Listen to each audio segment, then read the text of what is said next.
はい、皆さんこんにちは。システムエンジニア入門です。いつもご視聴ありがとうございます。今回は2021年最新版 Wi-Fi ルーターの買い替え時と失敗しない選び方を紹介させていただきます。では早速 Wi-Fi ルーターの買い替え時について紹介させていただきます。これから5つの項目を紹介していきますから、該当する項目がありましたら、Wi-Fi ルーターの買い替えを検討してみてください。1つ目は、今使っている Wi-Fi ルーターを買ったのは5年くらい前という方。Wi-Fi の規格は5年くらい周期で新しくなっています。Wi-Fi ルーターが古いと、せっかくスマホやパソコンを買い替えても性能を十分に活かしきれないということになります。このような時は買い替えを検討しましょう。2つ目、2020年または2021年にパソコン、スマホを買い替えた、または近いうち2年以内に買い替える予定がある。これは2020年夏くらいから Wi-Fi 6 対応ルーターや Wi-Fi 6対応スマホが発売されるようになりました。新しい規格の製品が発売され始めましたので、これを機に新しくするのもいいかもしれません。3つ目、インターネットを使う機会が増えた。4つ目、インターネットで動画を見る機会が増えた。5つ目、リモートワーク、オンライン授業などを使う機会が増えた。スマホやノートパソコンを使って動画視聴やリモートワークなどをすると、どうしても通信速度が速いものを使いたくなります。このような場合でも Wi-Fi ルーターの買い替えをお勧めしたいです。では、買い替えを決めたらどの機種を買ったらいいのっていうことになります。Wi-Fi ルーターを選ぶポイントについて説明していきます。ポイントは大きく分けると4つあります。Wi-Fi に接続する機器と Wi-Fi ルーターまでの距離、Wi-Fi に接続する機器の台数、アンテナ数、ストリーム数、必ず確認したい機能、使うときに気をつけた方がいい機能です。では、一つずつ説明していきます。先に Wi-Fi ルーターを買うときにおすすめしたい Wi-Fi ルーターのメーカーをお伝えしておきます。バッファロー、NEC、IO データ、エレコムの4社です。Wi-Fi ルーターの製造メーカーは国内メーカーもあれば海外メーカーもあります。海外メーカーは日本の通信事情に対応した機能を実装していないものが多いです。日本のメーカーは日本の通信事情に合った機能を持っている Wi-Fi ルーターを販売しているので、こちらで紹介した4つの会社が作っているものを選ぶことをお勧めします。特にバッファローと NEC は Wi-Fi ルーターを数多く販売しており、利用している人も多いです。では、選ぶポイントの1つ目、家の大きさ、接続台数から選ぶです。一戸建てなら3階建て、マンションなら 4LDK の広さに対応した製品を選んでみました。バッファローからはエアーステーション WSR3200AX4S。推奨接続台数は21台。Wi-Fi の最新規格 Wi-Fi 6に対応しています。ストリーム数は4です。ストリーム数についてはこの後説明します。実売価格は2020年末の最安価格で1万円前後です。NEC からは A ターム WG1200HP4 です。他の項目は15台、Wi-Fi 5、ストリーム数は2、6000円弱となっています。IO データでは WN-DEAX1800GR、20台、Wi-Fi 6、ストリーム数は2、1万円前後です。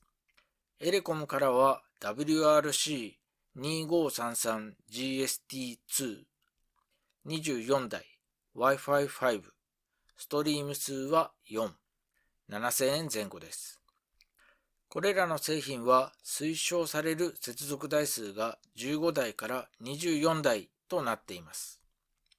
Wi-Fi 5より Wi-Fi 6の方が接続台数が多くなり、ストリーム数が2より4の方が接続台数が多くなります。では、2階建て 3LDK の場合はというと、これらの製品になります。ここの製品名の読み上げは省略させていただきますので、気になる方は一時停止して型番を確認してみてください。これらの製品は Wi-Fi 5、推奨接続台数は12台から18台となっています。価格も3階建てに対応した製品よりもぐっと安くなっています。最後に3階建て 4LDK でも使う機器が多い方向けに各社が販売している製品の中で一番高性能の製品も紹介しておきます。バッファローと NEC からは Wi-Fi 6かつストリーム数が8の製品が販売されています。IO データとエレコムの製品は Wi-Fi 6または Wi-Fi 5、ストリーム数は4となっており、性能的には若干劣ります。高性能な分、値段も高くなっていますので、財布と相談しながら検討してみてください。2つ目のポイント、アンテナ数とストリーム数について説明します。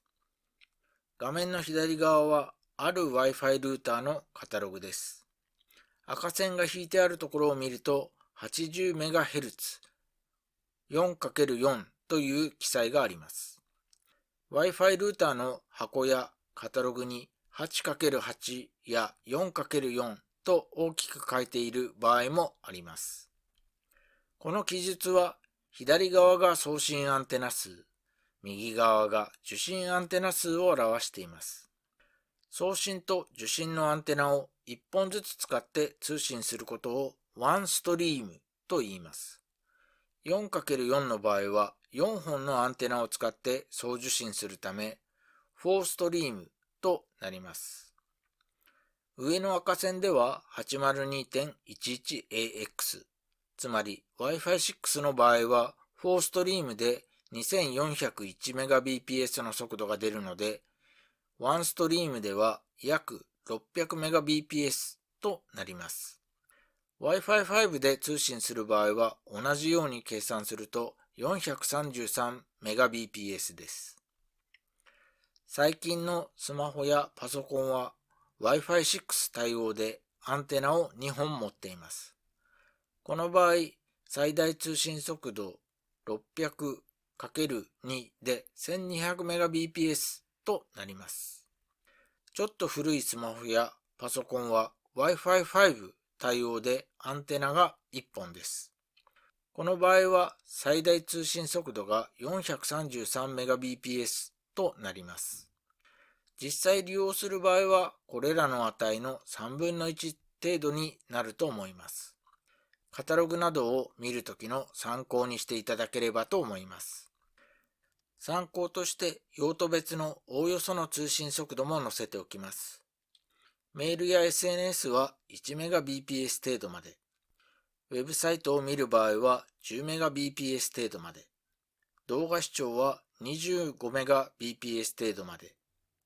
オンラインゲームは 100Mbps 程度までとなっています。3点目、Wi-Fi ルーターについているか確認したい機能を2つ紹介します。まず1つ目がビームフォーミング機能です。通常 Wi-Fi ルーターは全方向にまんべんなく電波を出します。しかし利用するときには家の端っこに置かれていることが多いので、使いたいところに電波が来ないと困りますし、使わない方向に電波を出すのは無駄ということになります。これを解消するのがビームフォーミング機能です。スマホやパソコンの位置や距離を判別し、電波を最適に届けることで、転送速度、安定性が向上します。2つ目の機能、IPv6-IPOE 接続機能です。以前まではルーターから IPv4 で PPPoE という接続方法でインターネットに接続することが当たり前でした。しかし、近年、インターネットを利用する人が増えると、PPoE 接続では渋滞が起こるということになりました。そこで新しく IPoE 接続という接続方法が生まれ、渋滞が起こりにくくなりました。今ではこちらの方が主流になっています。国内メーカーの製品の多くがこの IPoE 接続機能を持っていますから、購入しようとする製品がこの機能を持っているか確認することをお勧めします。4点目、Wi-Fi ルーターは詳しくない方でも使える便利な機能がいくつかあります。例えば Wi-Fi を使っているときに混雑してきたら接続を混雑していない方に切り替えてくれるバンドステアリングという機能があります。5GHz 帯が混んできたら 2.4GHz 帯へ、2.4GHz 帯が混んできたら 5GHz 帯に切り替えてくれる機能ですが、切り替えがうまくいかず接続できなくなるということがあります。同じような機能としてオートチャンネルセレクトという機能があります。こちらは 5GHz 帯の中や 2.4GHz 帯の中で混雑してきたら空いているチャンネルに切り替えてくれる機能です。こちらもうまく動作してくれれば便利な機能ですが、利用者の意図しないタイミングで切り替わり、接続が切れてしまうという事象が発生する場合があります。もう一つ、古いルーターの設定を新しいルーターに移してくれる引っ越し機能を持っている Wi-Fi ルーターもあります。こちらも自動で設定を移してくれる便利な機能ですが、うまくいかない場合があります。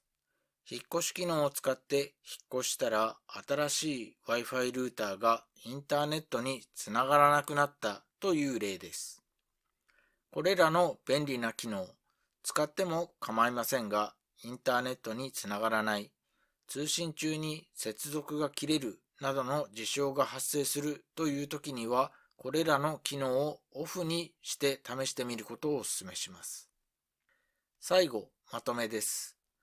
今お使いの Wi-Fi ルーターが遅いと感じたら買い替えを考えましょう。バンドステアリング機能、オートチャンネルセレクト機能、引っ越し機能は便利ですが、思わぬ動作をするときがあります。